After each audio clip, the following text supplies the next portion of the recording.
Saludos a todos, oramos. Padre, gracias por este día y gracias porque podemos concluir esta meditación de tu palabra.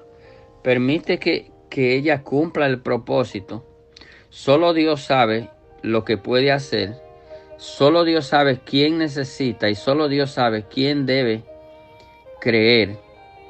Nosotros solo cumplimos con predicar la palabra de Dios y Dios salvará a quien esté determinado por su soberanía de ser salvo. Gracias en Cristo Jesús. Amén. El versículo 28 dice: habéis oído que yo os he dicho, voy y vengo a vosotros. Si me amarais y os habríais regocijado, porque he dicho que voy al Padre, porque el Padre mayor es que yo. Amén. El Señor Jesucristo sigue hablando de la promesa del Espíritu Santo y sigue hablando de que era necesario que para que el Espíritu viniera, él se fuera para que el Espíritu viniera. Los discípulos y los seguidores se acostumbraron, como es normal, a que el Señor Jesucristo fuera el que resolviera todas las situaciones, y así lo hizo. El Señor Jesucristo resolvió todas las situaciones a vida y por haber en su ministerio, y los discípulos estaban muy tranquilos, muy seguros, muy confiados, porque no tenían que hacer nada porque el Señor lo hacía todo. Entonces, cuando el Señor, siempre que le mostraba y le decía, es necesario que pase lo que debe de pasar, entonces venían sobre ellos el temor y la duda. Entonces, por eso la promesa del Espíritu Santo. Y por eso el Señor les recuerda, dice, habéis oído que yo os he dicho, voy y vengo a vosotros. Es decir, el Señor está anunciando que su partida, ¿verdad? Y eso fue una realidad. Y el Señor al mismo tiempo anunciaba que regresaría de nuevo. Esa es la espera que nosotros por fe tenemos en este día, porque nosotros creemos en la promesa del Señor, y Él prometió que se iba y se fue. Prometió que vuelve y vendrá. Dice, y vengo a vosotros. Si me amarais, os habríais regocijado. Es decir, ellos estaban tan en la nube, como decimos nosotros comúnmente, que se le había olvidado que el Señor cumple su promesa y que ellos debían estar gozosos porque esas profecías se estaban cumpliendo, y las que faltan por cumplir se han de cumplir, porque eso es lo que ha hecho Dios a través de la historia de la humanidad, cumplir lo que promete.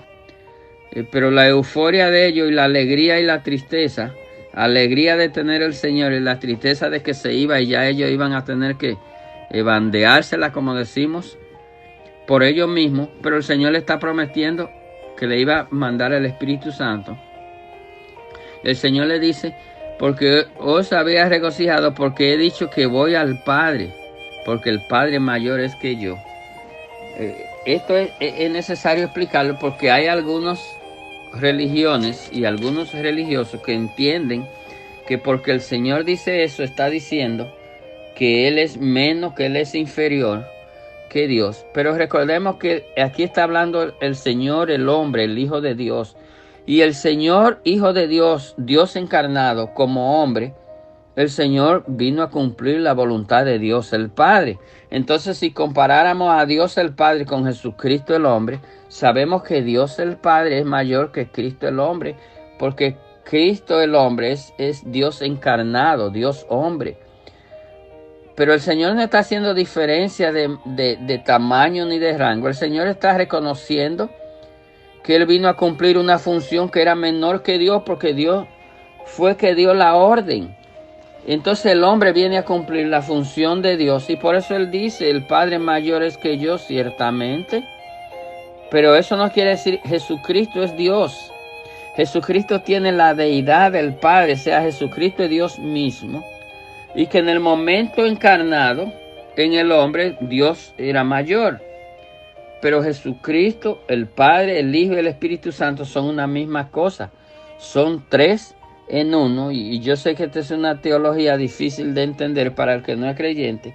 Pero lo importante aquí es que tú creas que Jesucristo es Dios, que Dios se encarnó en un hombre, y sabemos la historia, y que ese hombre vino a cumplir la voluntad de Dios, y cumplida la voluntad de Dios volvió a ser lo que siempre ha sido. Jesucristo volvió a ser Dios. Jesucristo está sentado a la diestra de Dios intercediendo por nosotros los creyentes, y nos ha dejado entonces su ministerio de reconciliación, para que tú que me escuchas puedas reconciliar tu vida con Dios a través de Jesucristo y de ese ministerio de reconciliación.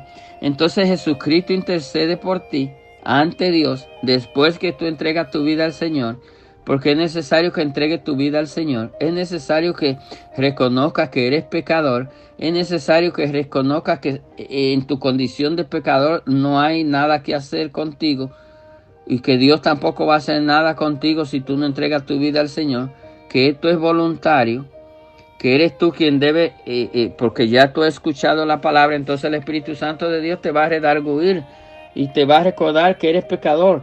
Te va a recordar porque es necesario que te lo recuerde.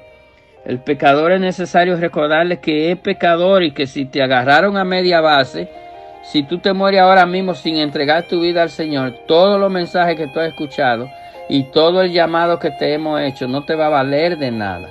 Para que esto sea imputado a ti, la justicia de Cristo, tienes que reconocer que eres pecador, pedir perdón por tu pecado y entregar tu vida al Señor. Dios te bendiga.